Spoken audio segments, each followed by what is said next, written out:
dengan cara dipenggal kepalanya karena Ivana.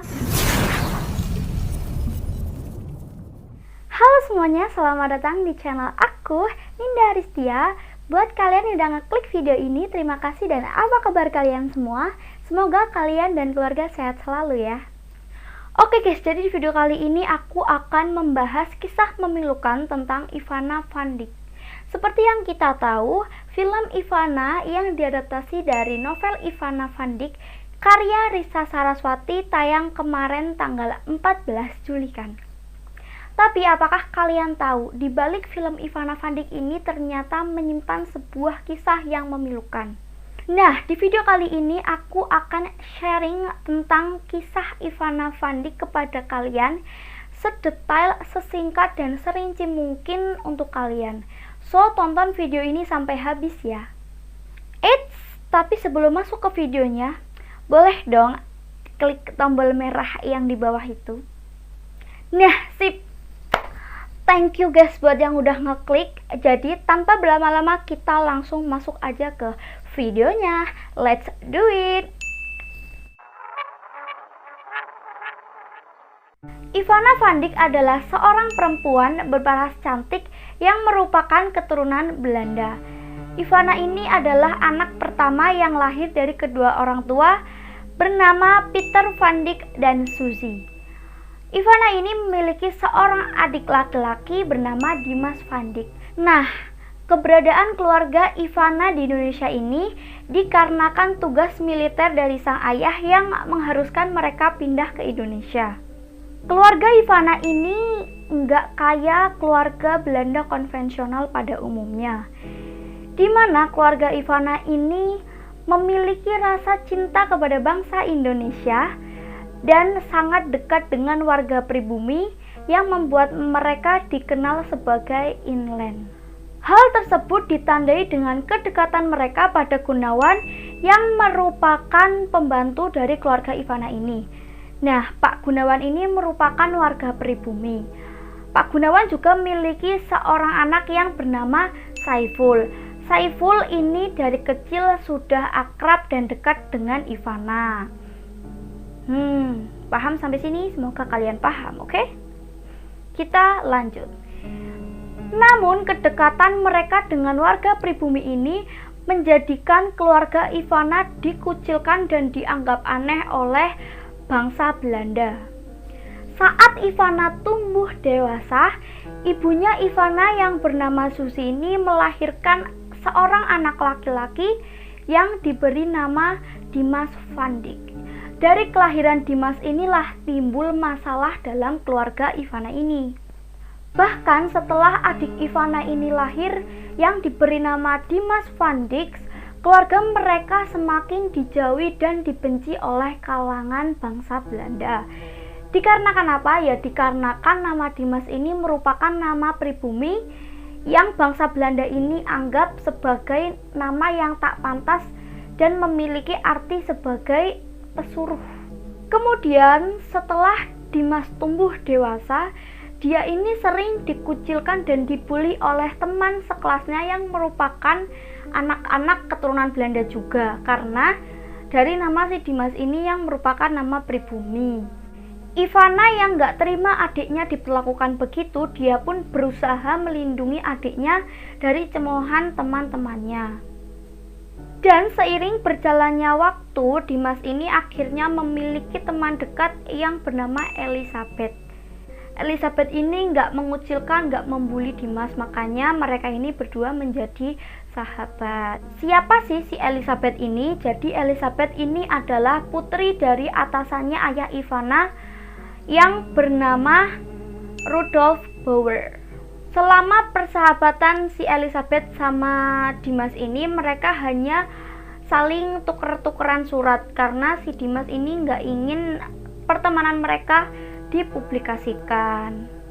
Dari kedekatan Elizabeth dan Dimas ini pasti timbullah rasa-rasa mengagumi dan rasa kasih sayang satu sama lain kan. Tapi perasaan tersebut harus terhalang dari restu keluarga Elizabeth.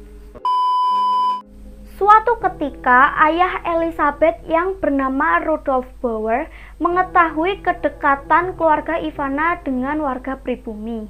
Ia pun lantas memindahkan keluarga Ivana ke kota lain yang bertujuan agar keluarga Ivana ini nggak deket lagi sama warga pribumi.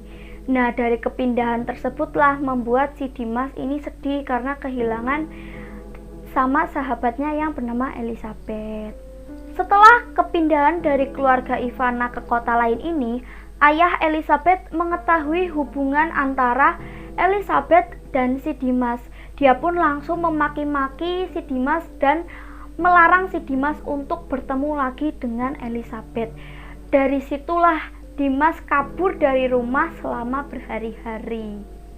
Ivana yang sangat sayang kepada adiknya, dia pun mencari adiknya kemanapun, namun hasilnya nihil. Dia nggak menemukan si Dimas. Nah, dari situlah keluarga Ivana ini hancur. Dimulai dari orang tua Ivana yang sering bertengkar dan membuat ibunya Ivana sakit-sakitan. Kemudian pada akhirnya ibunya Ivana ini meninggal dunia. Ayah Ivana yang melihat keluarganya hancur berantakan, dia pun memutuskan untuk bunuh diri. Ivana yang tinggal seorang diri ini memutuskan menjadi wanita penghibur untuk kaum Jepang pada saat perpindahan Belanda dan Jepang di Indonesia.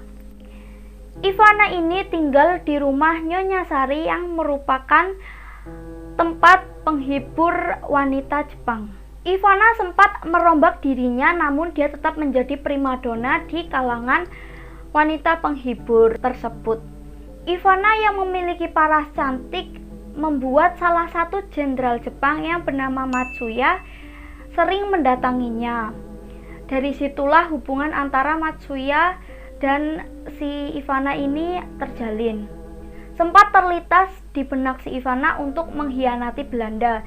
Ivana pun pada akhirnya memutuskan menjadi mata-mata dan informan kepada Matsuya untuk menunjukkan bangsa Belanda yang masih tersisa di Indonesia.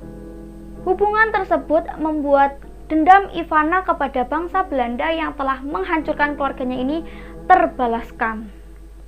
Namun pada akhirnya Ivana ini tetap dibunuh oleh Matsuya dengan cara dipenggal kepalanya karena Ivana merupakan keturunan bangsa Belanda. Seperti bahasanya orang Jawa, ditulung tapi mentung. Kan Ivana ini awalnya cuma berniat melakukan simbiosis mutualisme, di mana Ivana ini juga diuntungkan karena dendamnya terbalaskan, dan si pihak Jepang juga diuntungkan karena berhasil memberantas Belanda yang masih ada di Indonesia. Tapi si Belanda ini, si Matsuya, seperti kacang lupa kulit, dengan teganya membunuh Ivana yang telah membantu dirinya bekerja di Indonesia. Nah guys, dari kisah Ivana yang tragis dan penuh dengan pengkhianatan ini membuat Ivana menjelma jadi arwah yang penuh dendam, emosi, dan rasa marah kepada Belanda, Jepang, dan warga pribumi. So, itulah kisah memilukan tentang Ivana van Dijk. Gimana menurut kalian? Bisa komen-komen di bawah. Buat kalian yang pengen tahu kisah selengkapnya tentang Ivana, bisa langsung nonton filmnya Ivana di bioskop. Jangan lupa ajak-ajak aku ya. It's canda.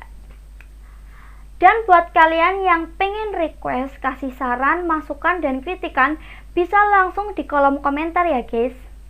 Oke guys, sekian video dari aku. Jangan lupa subscribe, like, komen, dan share video aku karena itu semua gratis, bahkan menambah pahala kalian karena membuat saya bahagia. Thank you for watching guys, and see you on next video. Bye bye.